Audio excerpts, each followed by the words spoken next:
And now live from the Logan, Utah studio at Utah State University is your 12-Tone Evening News. Good evening and welcome to 12-Tone News. I'm Benjamin Krutsch, your anchor, and this is my diversity hire co-anchor, Bryson Gray. Howdy. It's me, Black. In a little over a week, the new Star Wars film will hit theaters. It has people wondering about the light and the dark side. In singing, we too have a light and a dark side. And it's important for us to be able to differentiate one from another.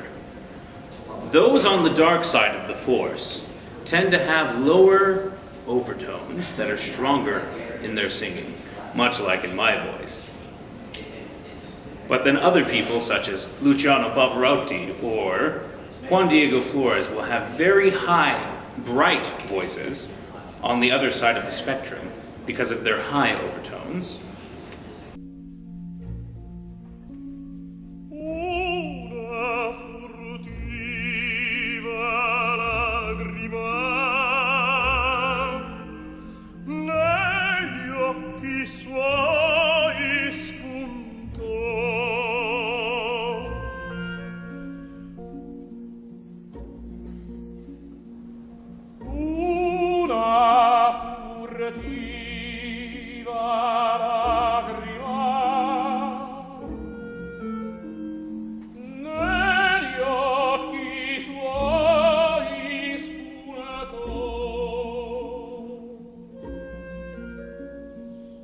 Bryson, what do you think you are? Light or dark? I'm gonna have to go with light on this one. Ben, I love how we go back and forth in this little news anchor report. You know, it's pretty cutesy. Actually, like your beard, it's very cutesy. Speaking of back and forth, let's go ahead and look at the report today on the back and forward approach. Now, if we go ahead and look at these things, we're going to be speaking about the placement of the sound. When we hear things, when we hear a forward sound, it's going to be more frontal, it's going to have higher resonance, and it's going to have a more pingy quality to it. This is a very prominent feature of musical theater. You like how I leaned into the camera when I said that? Musical theater. Yes. A back placement is going to be more caught in the back of the throat.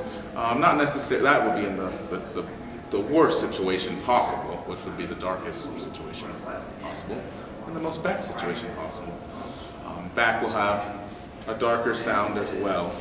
So let's take that over. I'm going to cut that part that I just set out. And that's the back and forward report. Now we're going to go out to the field with our field expert, Randall Wellbaum.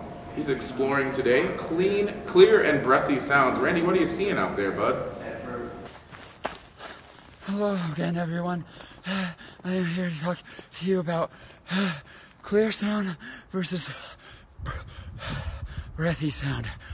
As you might be able to see, we're breathy right now, as we just got back from a run. Now, a breathy sound is where the air begins before you end up having the vocal folds vibrating together. And so that's an aspirate onset where you talk like this. Now, a glottal or a forced onset would be where you try and start vibrating the vocal folds before you have the airflow to support that. So that would be like, hello everyone, it is good to have you here with us today. Now, it's important that we try and have the vocal folds start vibrating at the same time when we have the airflow begin. And that's how we can get a good, clean, clear sound and avoid a breathy sound. So once again, a good supported sound is right there on the airflow at the same time compared to a breathy sound, which is too much air being released without creating a vibration. All right, I hope you found this educational. We'll now go back to our other expert news anchors back in the studio. Thank you so much for listening. Clean, clean, clean. That's the report coming from Salt Lake. People are listening for a clean sound. Nobody really wants a raspy tone, especially when it's not intentional. People are looking for sounds that are not aperiodic anymore. They don't want to hear any extra noise in the voice.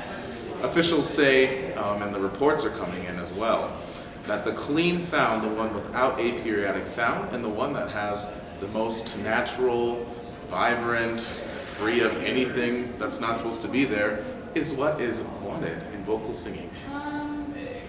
And it's healthier too, Bryson. And it's healthier too. That's what my producer tells me. Pay raise. And on that note, I think we have a clean segue into the next story.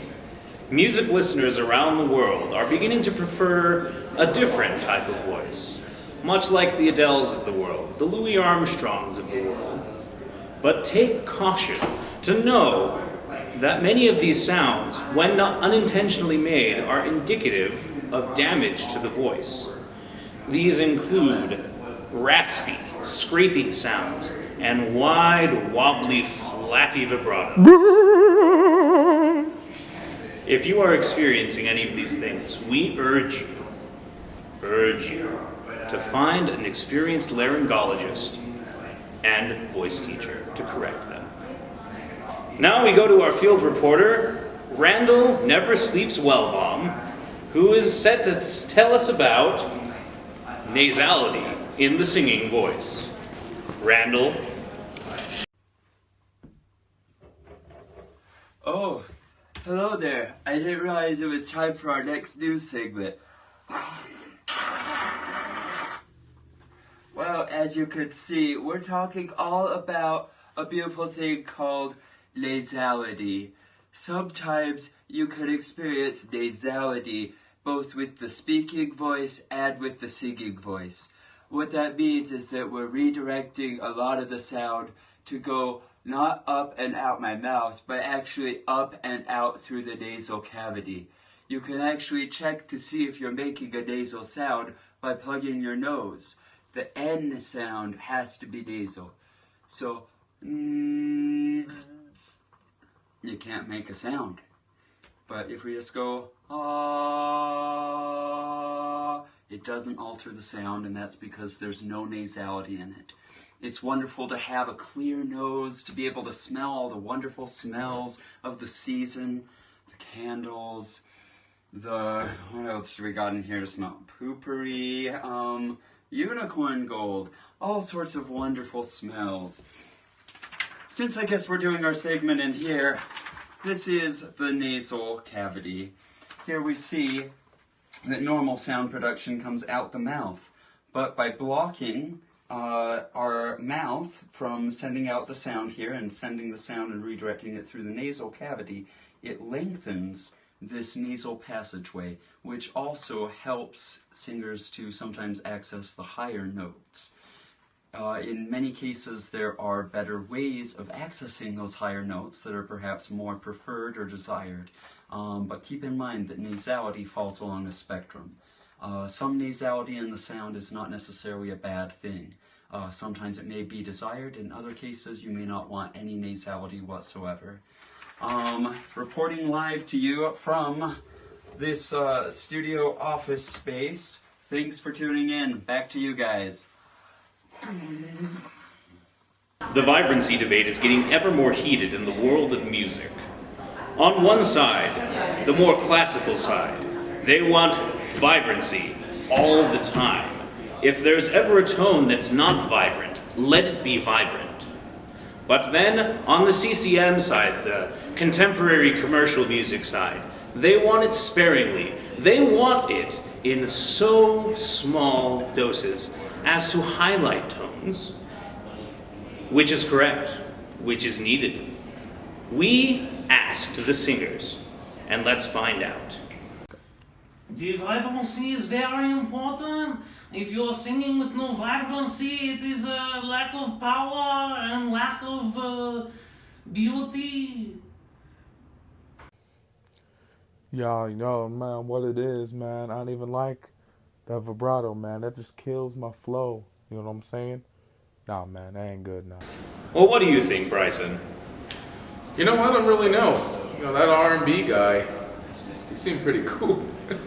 You know, I don't think that he would need any vibrato at all. But you know, when we interviewed an opera singer, she could really use some. She really could. I'm the opera singer. You're the opera singer. This just in, big news. Terrence Mann, singer from Beauty and the Beast from the Disney's 1990 film, has just been reported as out of tune. It's a real unfortunate event. Let's take a look at that clip right now. No spirit could win me, and no hope left within me. Hope I could have loved her, and that she'd set me free. But it's not so be, if I can't love her. Let the world be done with me.